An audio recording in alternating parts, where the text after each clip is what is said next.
اعمال کا دار و مدار نیت پر ہے، اور ہر عمل کا نتیجہ ہر انسان کو اس کی نیت کے مطابق ہی ملے گا۔ پس جس کی ہجرت دولت دنیا حاصل کرنے کے لیے ہو یا کسی عورت سے شادی کی غرض سے ہو، پس اس کی ہجرت انہی چیزوں کے لیے ہوگی جن کے حاصل کرنے کی نیت سے اس نے ہجرت کی۔ صحیح بخاری حدیث نمبر 2۔ حضور اکرم صلی اللہ علیہ وآلہ وسلم نے فرمایا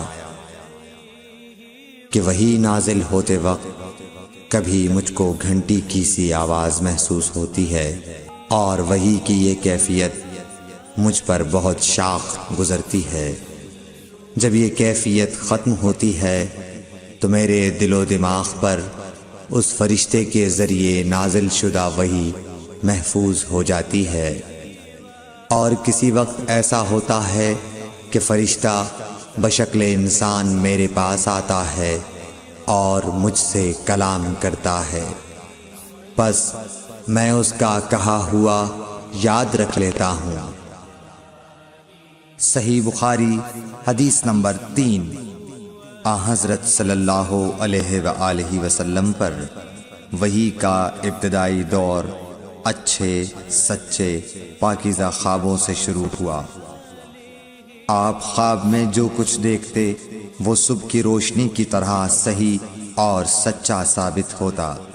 پھر من جانب قدرت آپ تنہائی پسند ہو گئے، اور آپ نے غار حرا میں خلوت نشینی اختیار فرمائی، اور کئی دن اور رات وہاں مسلسل عبادت اور یاد الہی و ذکر میں مشغول رہنے لگے۔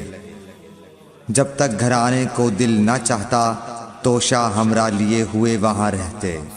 توشہ ختم ہونے پر ہی اہلیہ محترمہ حضرت خدیجہ رضی اللہ تعالی عنہا کے پاس تشریف لاتے، اور کچھ توشہ ہمراہ لے کر پھر وہاں جا کر خلوت گزین ہو جاتے۔ یہی طریقہ جاری رہا یہاں تک کہ آپ پر حق منکشف ہو گیا، اور آپ غار حرا ہی میں قیام پذیر تھے کہ اچانک حضرت جبرائیل علیہ السلام آپ کے پاس حاضر ہوئے اور کہنے لگے کہ اے محمد پڑھو۔ آپ فرماتے ہیں کہ میں نے کہا کہ میں پڑھنا نہیں جانتا۔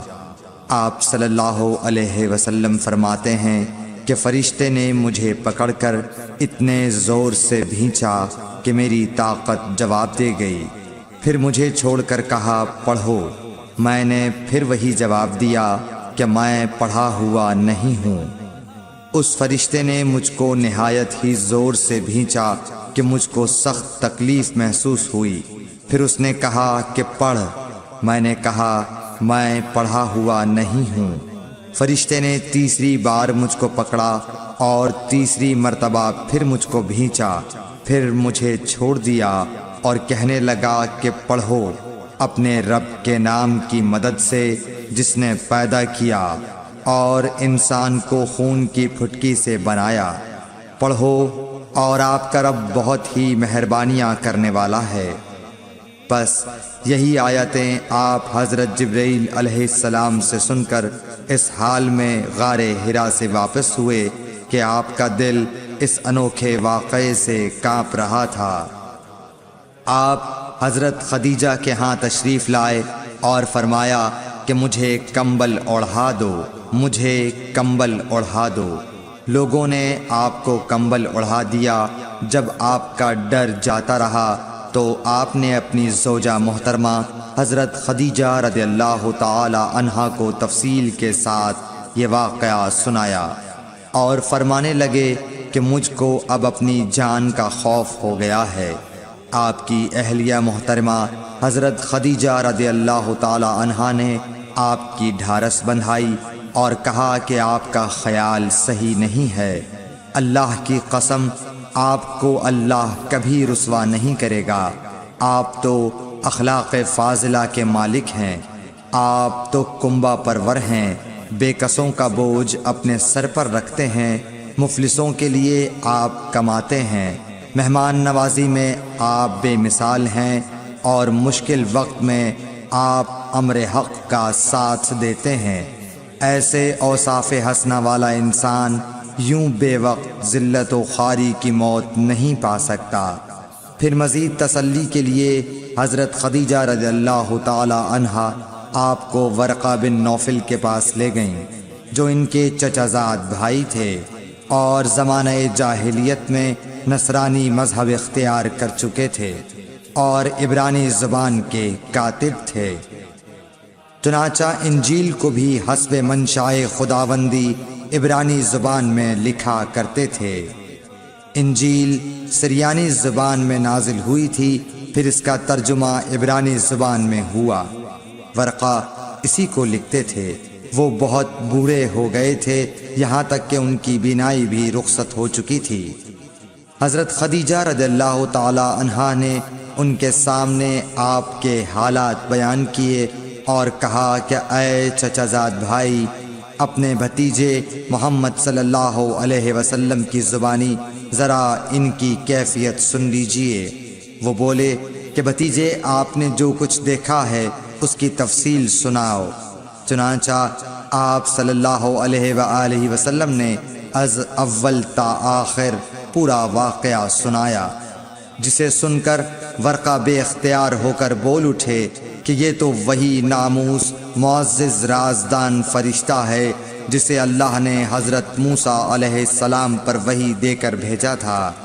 کاش میں آپ کے اس عہد نبوت کے شروع ہونے پر جواں عمر ہوتا، کاش میں اس وقت تک زندہ رہتا جبکہ آپ کی قوم آپ کو اس شہر سے نکال دے گی۔ رسول کریم صلی اللہ علیہ وآلہ وسلم نے یہ سن کر تعجب سے پوچھا کہ کیا وہ لوگ مجھ کو نکال دیں گے، حالانکہ میں تو ان میں صادق و امین و مقبول ہوں۔ ورقہ بولا، ہاں یہ سب کچھ سچ ہے، مگر جو شخص بھی آپ کی طرح امر حق لے کر آیا لوگ اس کے دشمن ہی ہو گئے ہیں۔ اگر مجھے آپ کی نبوت کا وہ زمانہ مل جائے تو میں آپ کی پوری مدد کروں گا۔ مگر ورقہ کچھ دنوں کے بعد انتقال کر گئے، پھر کچھ عرصے تک وحی کی آمد موقوف رہی۔ صحیح بخاری حدیث نمبر 4۔ حضور اکرم صلی اللہ علیہ وآلہ وسلم نے وحی کے رک جانے کے زمانے کے حالات بیان فرماتے ہوئے کہا کہ ایک روز میں چلا جا رہا تھا کہ اچانک میں نے آسمان کی طرف ایک آواز سنی اور میں نے اپنا سر آسمان کی طرف اٹھایا۔ کیا دیکھتا ہوں کہ وہی فرشتہ جو میرے پاس غار حرا میں آیا تھا وہ آسمان و زمین کے بیچ میں ایک کرسی پر بیٹھا ہوا ہے۔ میں اس سے ڈر گیا اور گھر آنے پر میں نے پھر کمبل اوڑھنے کی خواہش ظاہر کی۔ اس وقت اللہ پاک کی طرف سے یہ آیات نازل ہوئیں، اے لحاف اوڑھ کر لیٹنے والے، اٹھ کھڑا ہو اور لوگوں کو عذاب الہی سے ڈرا اور اپنے رب کی بڑائی بیان کر اور اپنے کپڑوں کو پاک صاف رکھ اور گندگی سے دور رہ۔ اس کے بعد وہی تیزی کے ساتھ پے در پے آنے لگی۔ صحیح بخاری حدیث نمبر 5۔ رسول اللہ صلی اللہ علیہ وآلہ وسلم نزول قرآن کے وقت بہت سختی محسوس فرمایا کرتے تھے، اور اس کی علامتوں میں سے ایک یہ تھی کہ یاد کرنے کے لیے آپ اپنے ہونٹوں کو ہلاتے تھے۔ ابن عباس رضی اللہ تعالی عنہ نے کہا، میں اپنے ہونٹوں کو ہلاتا ہوں جس طرح آپ ہلاتے تھے۔ سعید کہتے ہیں، میں بھی اپنے ہونٹ ہلاتا ہوں جس طرح ابن عباس رضی اللہ تعالی عنہ کو میں نے ہلاتے دیکھا۔ پھر انہوں نے اپنے ہونٹ ہلائے۔ ابن عباس رضی اللہ تعالی عنہ نے کہا، پھر یہ آیت اتری کہ اے محمد، قرآن کو جلد جلد یاد کرنے کے لیے اپنی زبان نہ ہلاؤ، اس کا جمع کر دینا اور پڑھا دینا ہمارا ذمہ ہے۔ حضرت ابن عباس رضی اللہ تعالی عنہ کہتے ہیں، یعنی قرآن آپ صلی اللہ علیہ وآلہ وسلم کے دل میں جمع دینا اور پڑھا دینا ہمارے ذمہ ہے۔ پھر جب ہم پڑھ چکے تو اس پڑھے ہوئے کی اتباع کرو۔ ابن عباس رضی اللہ تعالی عنہ فرماتے ہیں اس کا مطلب یہ ہے آپ اس کو خاموشی کے ساتھ سنتے رہو، اس کے بعد مطلب سمجھا دینا ہمارے ذمہ ہے، پھر یقیناً یہ ہماری ذمہ داری ہے کہ آپ اس کو پڑھو، یعنی اس کو محفوظ کر سکو۔ چنانچہ اس کے بعد جب آپ کے پاس حضرت جبرائیل علیہ السلام وحی لے کر آتے تو آپ توجہ سے سنتے، جب وہ چلے جاتے تو رسول اللہ صلی اللہ علیہ وسلم اس وحی کو اس طرح پڑھتے جس طرح حضرت جبرائیل علیہ السلام نے اسے پڑھا تھا۔ صحیح بخاری حدیث نمبر 6۔ رسول اللہ صلی اللہ علیہ وآلہ وسلم سب لوگوں سے زیادہ جواد سخی تھے، اور رمضان میں دوسرے اوقات کے مقابلے میں جب جبرائیل علیہ السلام آپ صلی اللہ علیہ وآلہ وسلم سے ملتے بہت ہی زیادہ جود و کرم فرماتے۔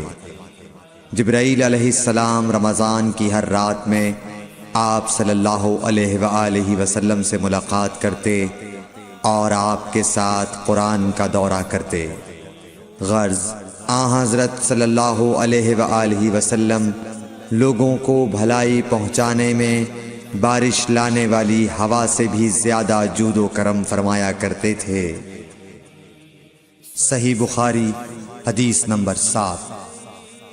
ہرقل شاہ روم نے قریش کے قافلے میں ایک آدمی بلانے کو بھیجا، اور اس وقت یہ لوگ تجارت کے لیے ملک شام گئے ہوئے تھے، اور یہ وہ زمانہ تھا جب رسول اللہ صلی اللہ علیہ وسلم نے قریش اور ابو سفیان سے ایک وقتی عہد کیا ہوا تھا۔